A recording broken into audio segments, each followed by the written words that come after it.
police, ceux qui travaillent dans l'ombre, les enseignants, les administrateurs qui sont déjà là, okay, et sans eux, on ne peut pas avoir cet événement. Et voilà, on est ainsi vivant. Et aussi pour vous, chers participants, on sait bien que vous venez de loin. Il y a des gens qui ont fait 1200 km, imaginez, pour venir ici.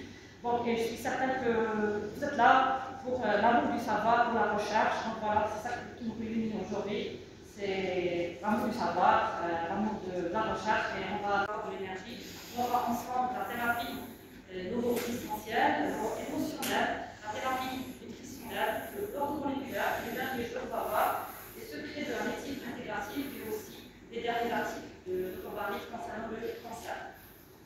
Et voilà, pour vous dire, cette fois-ci, on échange. Dynamique globale, hybride.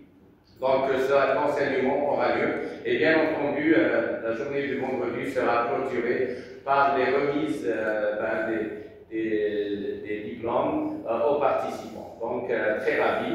Et donc, on commence cette première journée avec l'accompagnement neuro-existentiel. Donc, alors, je vais voir.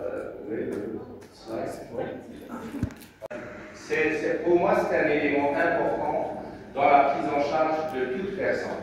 Parce que chaque personne est différente. Si on est 8 milliards de personnes dans le monde, ben, il y a 8 milliards de singularités. Et je vais vous apprendre à être détaché dans votre vérité absolue pour prendre en considération que chaque personne est différente.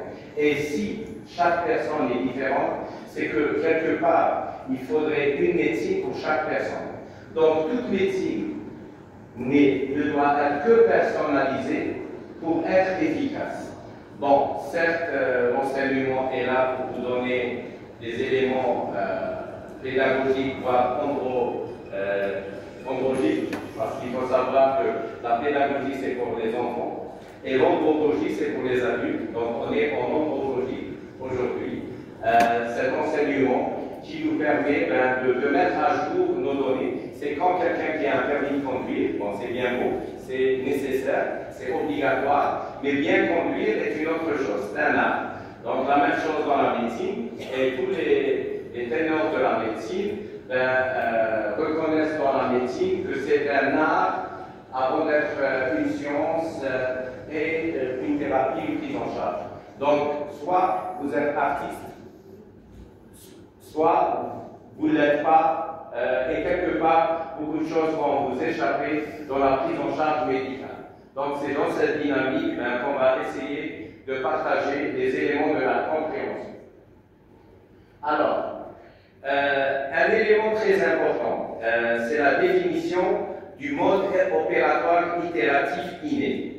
Il faut savoir que chaque âme est une singularité quantique. Elle est la seule à être qui elle est, tout en portant la conscience du tout. Donc, quelque part, il existe dans chaque être humain la connaissance de l'univers. Donc, quelque part, dans chaque microsome, donc l'être humain est quelque part un microsome dans ce macrosome qui est l'univers, mais dans chaque microsome, il existe, nous permet d'avoir la vérité du monde. Donc, quelque part, quand vous êtes dans un feu rouge ou un stop et quelqu'un traverse, n'oubliez pas que c'est tout le savoir de l'humanité qui est en train de traverser ce passage à côté et avec une singularité particulière liée à cet individu. Donc, le mode opératoire identitaire itératif, donc on peut l'appeler, c'est MO2I, donc c'est soit mode opératoire itératif inné, mais il peut être nommé également mode opératoire identitaire itératif. Donc cette personne interagit de la même manière à chaque fois avec un mode spécifique à elle. Donc ça c'est important. C'est la façon unique qu'a une personne à gérer son temps, son espace, ses relations et ses possessions. Et chaque individu peut être, c'est comme une empreinte, il y a l'empreinte digitale, il y a l'empreinte de graphologie, donc la manière d'écrire, il y a l'empreinte du faciès, il y a l'empreinte de l'iris, ici, donc quelque part au niveau de la pupille des yeux, mais également il faut savoir que le mode opératoire identitaire itératif est spécifique à chaque personne. Chaque âme est une singularité quantique. Donc ça, c'est important à retenir. Et donc la neuroscience, c'est cette relation entre l'esprit, entre le cerveau, l'esprit et le corps. Et il faut savoir que l'esprit n'est pas quantifiable et donc chaque personne a une spécificité particulière et on ne peut pas avoir une série